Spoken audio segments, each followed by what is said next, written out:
Hello दोस्तों आज के सेशन में हम आपसे बात करेंगे हीट एक्सचेंजर और उसके क्लासिफिकेशन के बारे में कि हीट एक्सचेंजर होता क्या है और उसको जो क्लासिफाई किया गया है तो क्या बेस मान के किया गया है। तो दोस्तों अगर ये वीडियो आपको अच्छा लगे तो आप इस वीडियो को लाइक कर देना और अपने फ्रेंड सर्कल में आप इसको शेयर कर देना। और अगर आप इस चैनल पर नए हो तो प्लीज आप इस चैनल को सब्सक्राइब कर देना और बेल आइकन को एक्टिवेट कर देना। तो आइए समझते हैं कि हीट एक्सचेंजर होता क्या है और उसका जो क्लासिफिकेशन किया गया क्या बेस मान के किया गया। तो हीट एक्सचेंजर को अगर आप बहुत ही सरल शब्दों में समझना चाहते हैं तो हीट एक्सचेंजर एक ऐसा उपकरण या ऐसा डिवाइस है जिसका इस्तेमाल हीट ट्रांसफर के लिए किया जाता है, जो एक मीडियम से दूसरे मीडियम में हीट का ट्रांसफर करता है। वो जो मीडियम है वो लिक्विड, गैस या दोनों का कॉम्बिनेशन हो सकता है।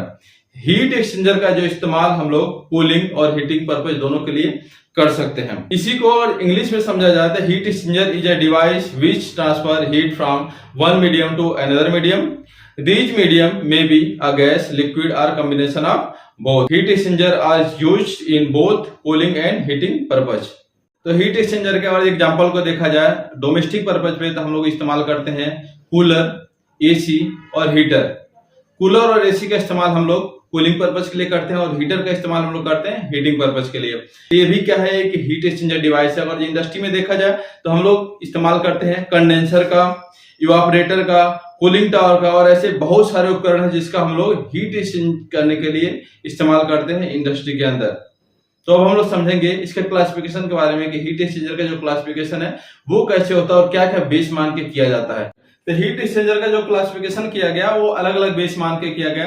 तो पहला इसका जो क्लासिफिकेशन किया गया इसके जो सरफेस जो होते हैं उसके कॉम्पैक्टनेस के आधार पर किया गया। दूसरा इसका जो क्लासिफिकेशन किया गया इसके कंस्ट्रक्शन के आधार पर किया गया। तीसरा इसका जो क्लासिफिकेशन हुआ वो इसके फ्लो अरेंजमेंट के आधार पर किया गया। तो इसको देखिए हम लोग वन बाय वन समझ लेते हैं। जो पहला वाला इसका बेस जो है वो क्या है, सरफेस कॉम्पैक्टनेस। इसमें देखिए इसको जो विभाजित किया गया है इसको दो तरह से विभाजित किया गया। एक तो विभाजित किया गया इसको डायरेक्ट कांटेक्ट के हिसाब से देखा जाए और दूसरा क्या है इसको इनडायरेक्ट कांटेक्ट के हिसाब से देखा जाए। तो देखिए डायरेक्ट कांटेक्ट में क्या होता है कि जो दो फ्लूइड्स हैं या एयर है, वाटर है या दोनों का कॉम्बिनेशन है, ठीक है, तो वो किसी भी मीडियम को यानी कि एक मीडियम से दूसरे मीडियम को क्या है हीट का एक्सचेंज कर रहे हैं तो वो क्या है एक दूसरे के कांटेक्ट में आगे कर रहे हैं। जिसका एग्जांपल देखा जाए तो अपने घरों में जो कूलर होता है या इंडस्ट्री में देखा जाए जो कूलिंग टावर है डायरेक्ट कांटेक्ट का बेस्ट एग्जांपल है। इनडायरेक्ट का मतलब है कि हीट तो एक्सचेंज हो रही है लेकिन क्या है वो एक दूसरे से जो दोनों मीडियम है एक दूसरे से क्या मिल नहीं रहे हैं, मतलब हीट का एक्सचेंज हो रहा है लेकिन मान लीजिए ये बॉर्डर है तो इधर से इसको हीट दे रहे हैं और दूसरा वाला इनको हीट दे रहा है, ठीक है, इनको हीट दे रहा है या ले रहा है, ठीक है, लेकिन क्या है दोनों एक दूसरे से क्या मिक्स नहीं हो रहा है तो इनडायरेक्टली हीट का एक्सचेंज कर रहे हैं। तो ये क्या है इनडायरेक्ट कांटेक्ट हीट एक्सचेंजर है। जैसे इसका एग्जांपल देखा जाए तो सेल एंड ट्यूब टाइप का हीट एक्सचेंजर हो गया, डबल पाइप हीट एक्सचेंजर हो गया, अलग अलग तरह के इवापोरेटर होते हैं तो इसके बहुत सारे एग्जांपल हैं। तो ये तो हो गया इसके सरफेस कॉम्पैक्टनेस के हिसाब से जो दो तरह के अपने हीट एक्सचेंजर होते हैं।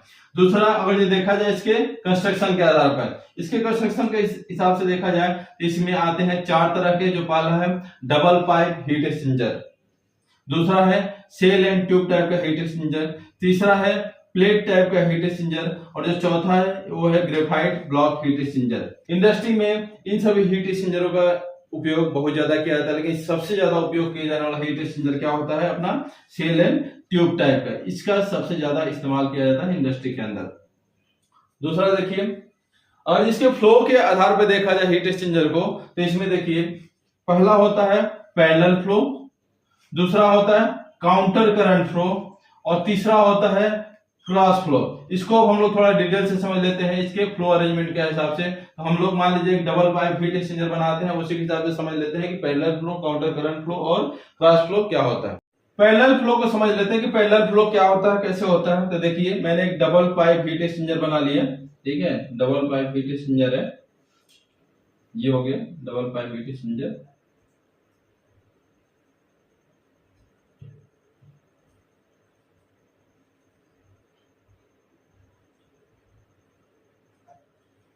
हो गया डबल पाइप हीट एक्सचेंजर। इसमें देखिए एक साइड से इधर जो है हॉट फ्लूइड जा रहा है, ठीक है, हॉट फ्लूइड इनलेट हो रहा है और यहां से जो हॉट फ्लूइड है वो क्या होगा आउट होगा, जिसको मैंने THI और THO से लिख दिया। ये क्या है इसको हम लिख सकते हैं hot fluid, hot fluid inlet, और इसको क्या लिख सकते हैं, हॉट फ्लूइड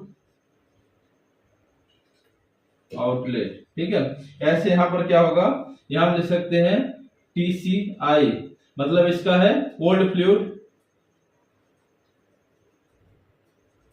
इनलेट। ठीक है, और यहां लिख सकते हैं हम अभी क्या लिखेंगे, TCO, यानी कि कोल्ड फ्लूइड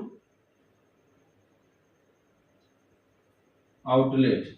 ठीक है, इसमें देखिए क्या होता है, जो हॉट फ्लूइड और जो कोल्ड फ्लूइड है, दोनों का जो फ्लो का डायरेक्शन है एक साइड ही होता है। तो इसमें देखिए कैसे होता है, जो हॉट फ्लूइड है वो इधर से इधर जाएगा, और इसका जो कोल्ड फ्लूइड का भी जो मूवमेंट है यहाँ से एंट्री करेगा और इधर ही फ्लो करेगा, इधर फ्लो करेगा, इधर फ्लो करेगा, और यहाँ से कोल्ड फ्लूइड एग्जिट हो जाता है और हॉट फ्लूइड इधर एग्जिट हो जाता है। तो देखिए जो दोनों का जो फ्लो क्या है, एक दूसरे के समानांतर, एक दूसरे के क्या पैरेलल है और एक ही डायरेक्शन में है। ठीक है, तो इसको बोलते हैं पैरेलल फ्लो। इसका बाद हम लोग चार्ट देखते हैं एक्स एक्सिस और वाई एक्सिस पे। तो इसमें देखिए इसका चार्ट देखते हैं, तो इसका जो ट्रेवल टाइम देख लेते हैं कि इसका जो लेंथ है L है, और यहाँ पर हम लोग देखते हैं टेम्परेचर को, क्या देखते हैं, टेम्परेचर को। तो देखिए, और जब हम लोग ग्राफ एक बनाते हैं तो इसमें जो कोल्ड फ्लूइड है इसका टेम्परेचर पहले क्या होगा, कम होगा। इसका टेम्परेचर मान ले लेते हैं कि इनिशियल जो टेम्परेचर है जो TC का, यहाँ से ये उठ के धीरे धीरे जैसे जैसे आगे जाएगा इसका क्या, कोल्ड का टेम्परेचर बढ़ेगा एग्जिट करते समय। इसका देखिए टेम्परेचर यहाँ से बढ़ा और बढ़ते बढ़ते यहाँ पर आया। ठीक है, हुआ। और दूसरा हम लोग देखते हैं कि जो THI, यानी कि जो अपना हॉट फ्लूइड है, पहले उसका टेम्परेचर क्या होगा, ज्यादा होगा।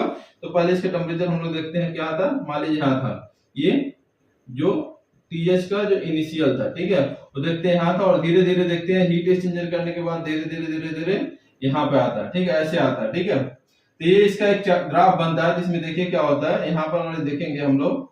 ठीक है, और यहाँ पर ऐसे देखेंगे एक समय आता है जो पैरेलल फ्लो में आप देखेंगे कि यहाँ से जो इन हुआ इसका टेम्परेचर ज्यादा था हॉट फ्लूइड का, और यहाँ पर जो आउट हुआ इसका टेम्परेचर क्या है, इनसे थोड़ा कम है।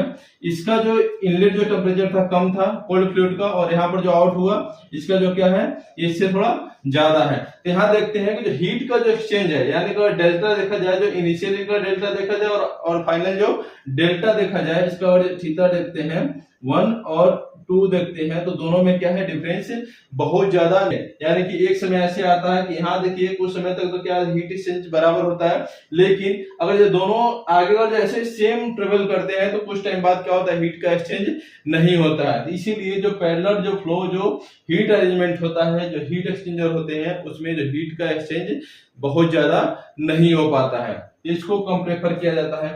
काउंटर करंट में देखते हैं क्या होता है। काउंटर करंट में क्या होती है, जो फ्लो की जो डायरेक्शन होती है हॉट फ्लूइड और कोल्ड फ्लूइड की, दोनों एक दूसरे के क्या होते हैं, विपरीत होते हैं, उल्टा होते हैं। तो देखिए हॉट फ्लूइड इनलेट इधर से, आउटलेट इधर से, इसका जो फ्लो का डायरेक्शन इधर है, तो जो कोल्ड फ्लूइड का जो डायरेक्शन किधर होगा, इसके जस्ट अपोजिट होगा, इधर होगा, इधर की तरफ आएगा। यानी कि जो कोल्ड फ्लूइड है वो यहाँ से इनलेट करेगा, और जो कोल्ड फ्लूइड है जो आउट होगा यहाँ से होगा। यानी कि जो कोल्ड फ्लूइड इनलेट यहाँ से करता है और कोल्ड फ्लूइड आउटलेट यहाँ से होता है, और जो हॉट फ्लूइड यहाँ से इनलेट हुआ और हॉट फ्लूइड यहाँ से एग्जिट किया। तो इनका देखते हैं ग्राफ क्या बनता है, और इनका देखिए जो फ्लो का जो डायरेक्शन है एक दूसरे के क्या है, अपोजिट है। तो इनके ग्राफ को देखते हैं कि इनमें हीट एक्सचेंज कितना हो पाता है। तो देखिए ये है अपना ग्राफ, इसमें ये हो गई लेंथ और ये हो गई टेम्परेचर।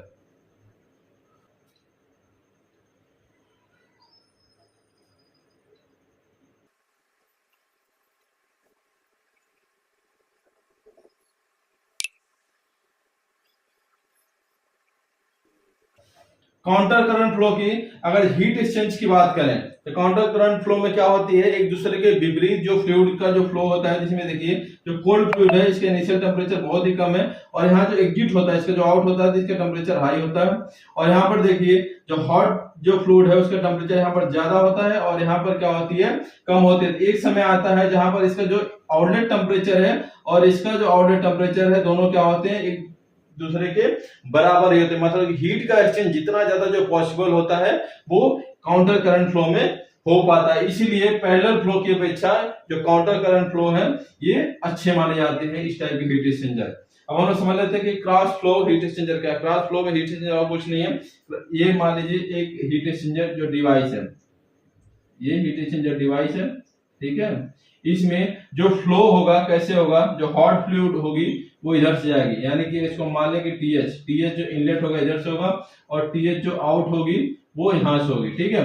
लेकिन जो कोल्ड फ्लूइड है वो एंट्री करेगी यहां से, जो टीसी इनलेट यहां से होगा और जो टीसी आउटलेट क्या होगी यहां से होगी। तो इसमें देखिए जो फ्लो का जो डायरेक्शन है एक दूसरे के क्रॉस है, यानी कि हॉट फ्लूइड और कोल्ड फ्लूइड एक दूसरे के क्रॉस में फ्लो हो रहा है। यानी कि अगर ये हॉट फ्लूइड इधर से ऐसे ट्रेवल कर रहा है तो कोल्ड फ्लूइड कैसे इधर से ऐसे ट्रेवल कर रहा है, तो दोनों एक दूसरे को क्या कर रहे हैं, क्रॉस कर रहे हैं। यानी कि एक इधर जा रहा है और एक इधर, तो ये होता है क्रॉस फ्लो।